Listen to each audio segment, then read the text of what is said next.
Hello, fellow anonymous, people of the internet, and critics of the Church of Scientology.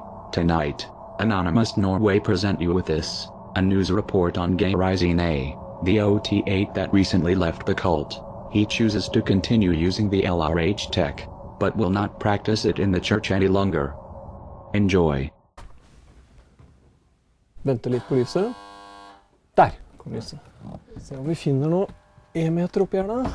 Yes, her var det e-meter, gitt. Under julepynten. Geir Isene har ikke brukt disse koffertene på en stund. De inneholder e-metere, et viktig verktøy for scientologer. Dette er et verktøy à la kompass. Når man driver med orientering, så er dette her kompasset i scientologi. Og det viser er potensielt hvor jeg har traumer eller vanskeligheter i livet. Fordi der jeg har det, og noen spør om det området, så vil det gi utslag på dette e-meteret. Bokhyllene er fylt med scientologi. Som den eneste nordmann har han nådd toppnivået i den religiøse bevegelsen og er kjent blant scientologer internasjonalt. The Scientology Handbook. Men etter 25 år som medlem har han nå meldt seg ut av scientologikirken. Ideologien er fremdeles helt rett for meg, og jeg vil fortsette å praktisere den, men utenfor kirken. For kirken mener jeg bryter med ideologien. Det jeg ser at kirken gjør, det er brudd på alminnelig høflighet, bare for å ta noe så enkelt. Og det er undertrykkende virksomhet mot både medlemmer og eksmedlemmer og kritikere. Scientologi er en religiøs bevegelse i en vitenskapelig innpakning. Den legger stor vekt på selvutvikling. Scientology. Know yourself. Kirken ble grunnlagt i USA av den tidligere science fiction-forfatteren L. Ron Hubbard på 50-tallet. I Norge har kirken rundt 200 medlemmer, og Geir Isene er den eneste som har nådd det øverste nivået. Og her har vi, for at jeg var ferdig med OT8, som er det øverste nivået i scientologi, øverste spirituelle nivået i scientologi. Men hva er det du har gjort? Har du reist rundt? Hva er det du har gjort? Ja, jeg har reist rundt. Jeg har gjort kurs i Oslo her. Jeg har gjort kurs og terapi stort sett over hele planeten, altså alle kontinenter. Jeg har vært mye på det som kalles Flag Service Organization, som er i Florida i USA, det spirituelle hovedkvarteret. Vært mye der. Også da på denne båten Free Winds, som drar rundt i Karibien. Der har jeg vært 10 ganger og gjort kurs der. Han har et stort nettverk innenfor organisasjonen, men opplever at prisen for å bryte ut er høy. Geir Isene sier at et 20-talls norske venner har kuttet all kontakt etter utmeldingen.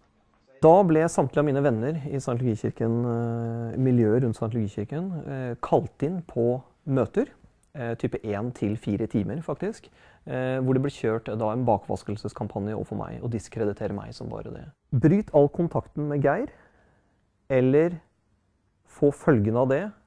Hvis Geir blir erklært undertrykkende, så blir du også erklært undertrykkende. Da må du kastes ut av Scientologikirken. Det er bannlysing vi snakker om. Vi snakker om det katolske kirke drev med på 1600-tallet. Han er gift og har 3 barn.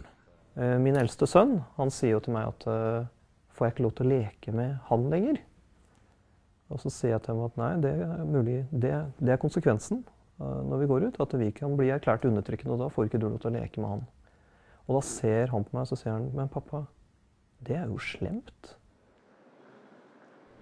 Scientologikirken i Norge vil ikke la seg intervjue av Lørdagsrevyen. De svarer i en mail. Det er ikke kirkens praksis å debattere et tidligere medlems beslutning om å forlate scientologi på nasjonal TV. Det er en privat beslutning, og i våre øyne burde det forbli det. Scientologikirken vil ikke bekrefte at de har bedt andre medlemmer kutte ut kontakt med Geir Isene. Men de avviser det heller ikke når vi spør direkte. Kirkens pressetalsmann svarer at det er naturlig at medlemmer støter fra seg de som melder seg ut, det de kaller undertrykkende personer. Det er et enormt apparat da, som er ganske paranoid i forhold til kritikk. Som du selv har vært en del av? Som jeg selv har vært en del av. Og nå får du smake din egen medisin? Ja, nå får jeg dette midt i trynet, ikke sant? Likevel mener han at scientologi har gitt han et bedre liv. 44-åringen driver et IT-firma med 58 ansatte i flere land. Han har suksess nå, men startet som en genert tenåring. Uten scientologi så hadde ikke jeg kunnet vært her jeg er nå. Det å åpne opp meg på kommunikasjon, og det å få meg virkelig ut og treffe mennesker og sånt, det hadde jeg ikke klart alene. Jeg var helt fastlåst i nerdeverden. Det skulle til slutt bli topplederen for scientologikirken David Miscavige som gjorde at Geir Isene valgte å bryte med bevegelsen. Tidligere høyt betrodde scientologer gikk ut i amerikanske medier med påstander om at lederen bruker vold og psykisk tortur.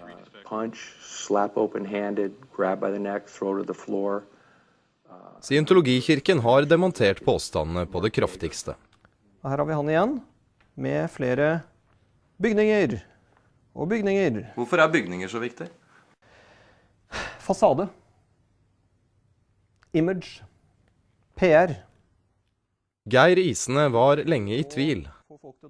Til slutt valgte han å tro på påstandene. Det er veldig sånn tankepoliti. Ingen får lov til å tenke og mene hva de vil. De er 100% under overvåkning hele tiden. Det minner i grunn veldig om 1984 av George Orwell. Men han slutter aldri å tro på ideologien, og på stueveggen hjemme henger et sett leveregler forfattet av scientologiens grunnlegger. Your self-determinism and your honor are more important than your immediate life. Med andre ord, det er viktig å kunne stå for det du virkelig mener, enn at du får masse trøbbel i livet for på en måte å følge partilinja. Da, ikke sant? Virkelig kunne stå for det du mener, gjøre det du mener er rett. We are anonymous. We do not forgive. We do not forget. Expect us.